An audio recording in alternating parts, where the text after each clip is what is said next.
So to open this forum, we are so pleased to welcome Alex Meaney. He is the Director of Disruption. Perhaps Alex, you can correct me if that's not correct, but it is a very cool title at the National Anti-Scam Centre.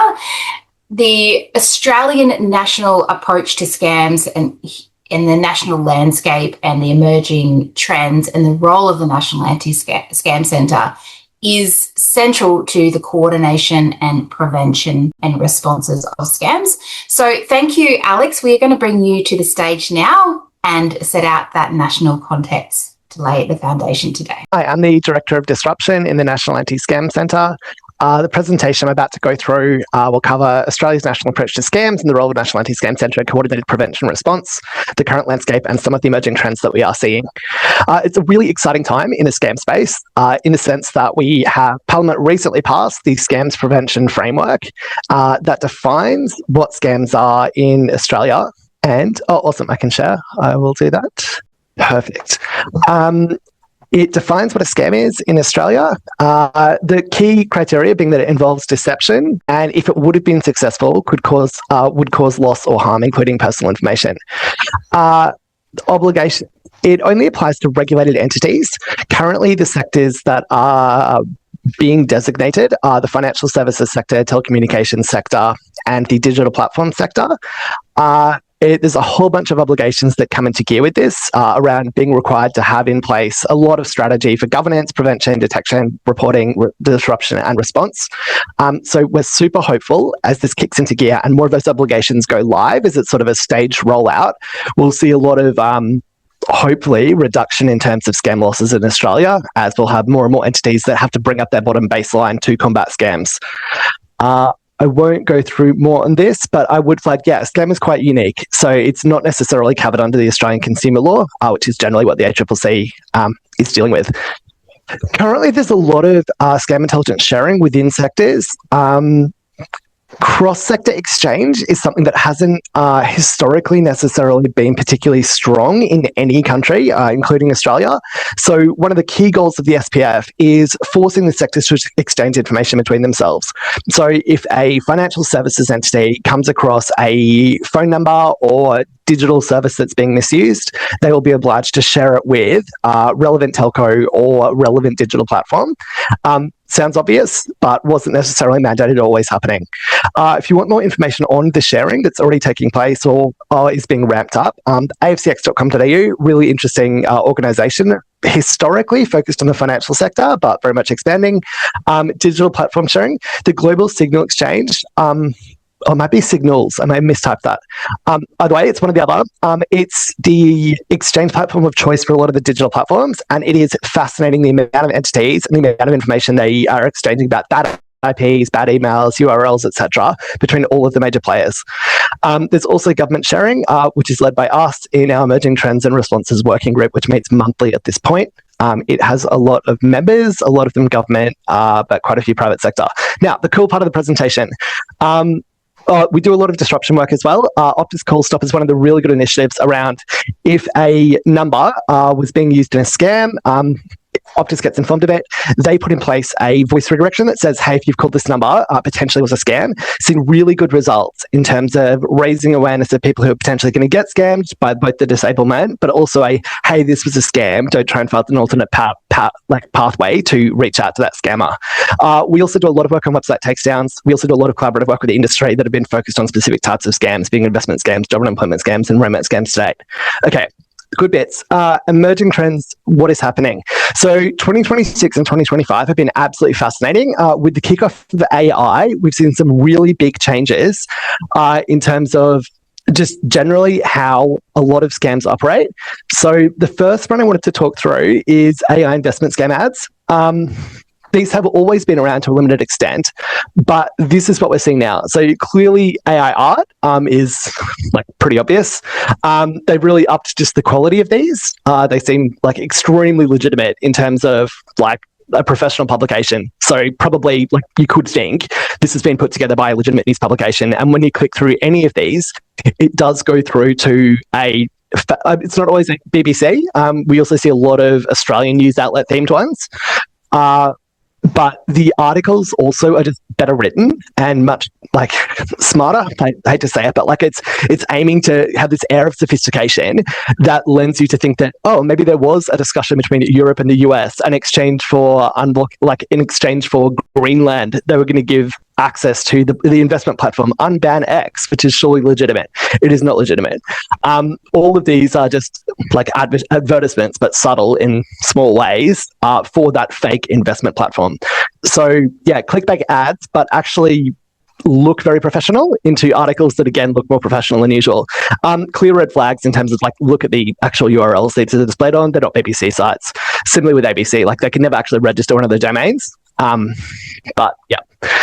Next trend we have seen that's been really interesting as a result of AI are these fake investment scams where it starts with, sorry, it's a lot of words on the screen, but it starts when the one on the left. So it's a text message out of the blue. This one is impersonating CommSec, but they'll do every bank, they'll do not banks, they'll do like the entity doesn't matter at all. But it's something that has some reputation. If you then follow up to the WhatsApp and say, hey, how's it going? What were you talking about in the message, you eventually will get through to, hey, here's a recommendation to join this group. And then you end up in a group on WhatsApp. And that group, in turn, ends up with a whole bunch of different bots speaking with you, and also daily summaries of activity in the stock market that is like true and legitimate. So they're using AI to genuinely summarize market movements the previous day. And from that, it seems like they have a lot of credibility. So when they end up recommending a stock, which is ultimately what happens in the far right, after you get through the group into the individual discussions with the advisor, they then recommend specific stocks. And when we first got this, we were like, there is no way they have the volume of victims involved in this that they could actually manipulate the stock market to a pump and dump scam. We were wrong. That's literally what is happening. So it is just amongst the widest scams we have ever seen and the most impactful. So these were NASDAQ stocks. This is literally my conversations with the scammer. The stock they recommended, LZMH, you can literally look at it around, this was, I think, around May last year, and you can see where it was pump and dumped. As a result of not just Australian victims, but assumedly worldwide, given it's a NASDAQ stock. So, yeah. What to look out for here is a message out of the blue, claiming to be from a legitimate organization, but then directs you into WhatsApp, then a whole bunch of bots on WhatsApp talking to you, and then expert advice, end quote, from someone, and then ultimately a recommendation to buy either a stock or, more usually, to be honest, it had been crypto in the past, but that genuinely we've seen move to pure stocks. So it'll always probably be a mix of that, crypto, ordinary investments, and stocks now. Again, results of AI, another emerging trend we're seeing is these community group scams, which sounds really broad.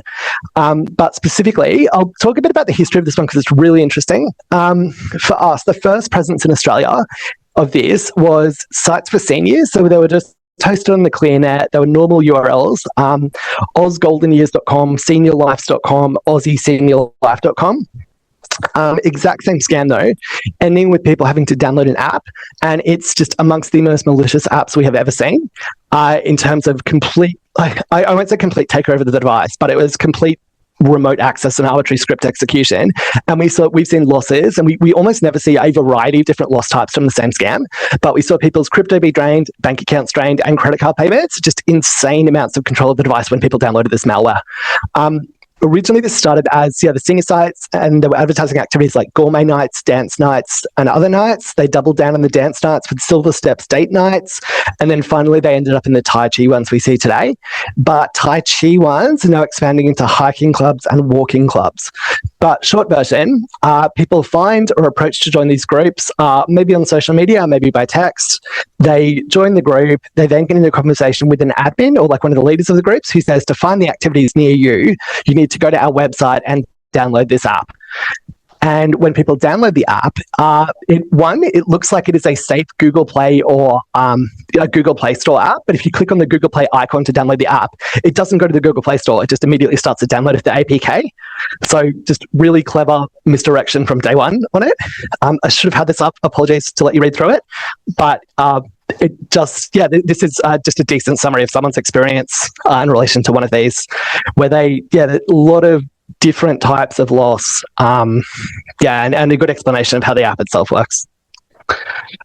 Looking at the app, as I said, it's very, very malicious. This is one of the old ones. So this is activesenior.apk. So as I was saying, we traced back sort of where the scheme came from and found a previous version that had an APK that was actually analyzable. I used hybrid analysis. I think it's just an easy one, but there's a million malware analysis tools. The new ones, it won't even tell you things like has the ability to record audio, has the ability to execute code. It will just say this app is obfuscated because they have taken so many steps to make the code difficult to analyze in the apps. Move on to another new one we're seeing this year is in relation to subscription traps. So these have always been around.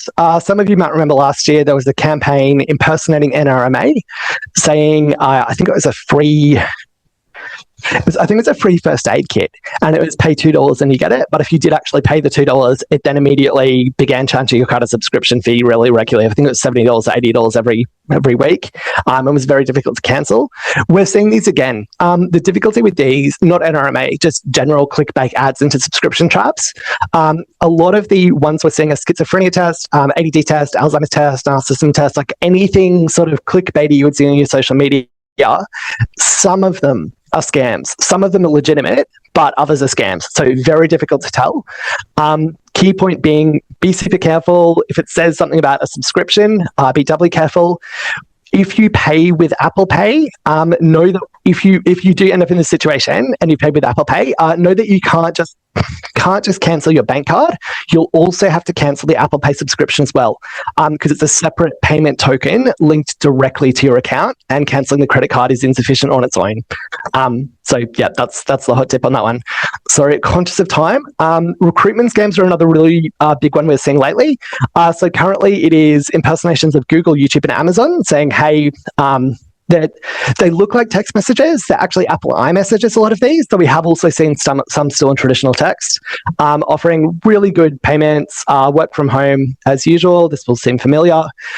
Eventually you end up with a bunch of tasks. So it can be rating hotels, rating websites, buying items, just something relatively arbitrary where you'll have your own app and you will click on 5 stars, 5 stars, 5 stars and move to the next item.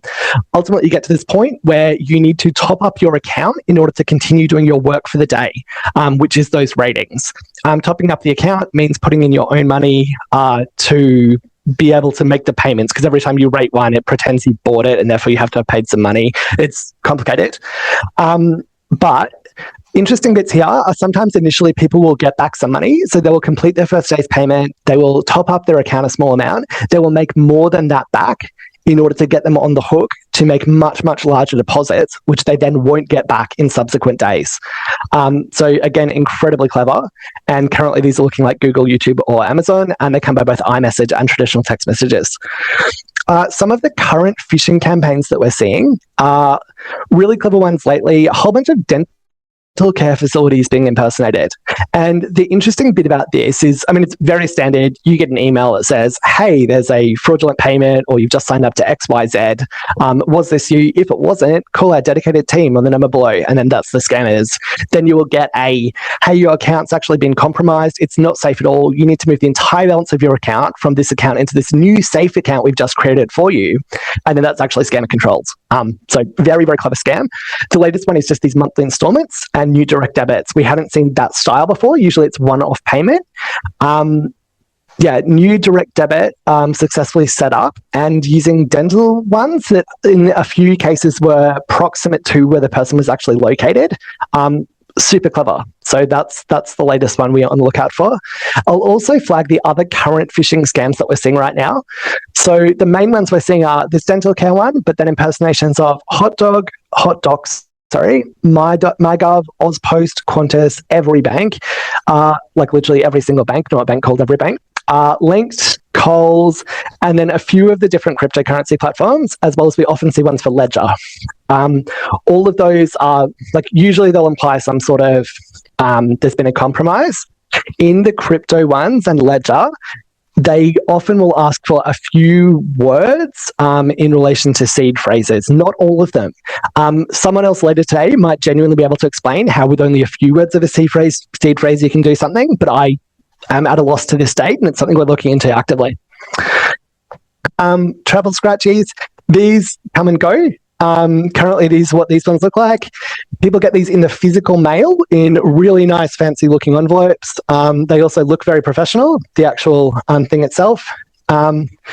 Ultimately, you'll have something where you can scratch off. So, and then you'll usually win second prize, so USD $248,000.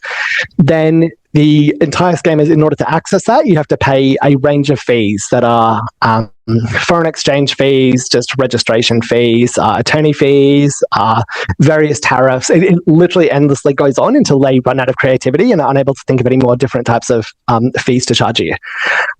Hopefully that was a useful overview of how the sort of state of scams is in Australia, what the government's trying to do, and some of the scams that we're seeing right now. Thanks very much.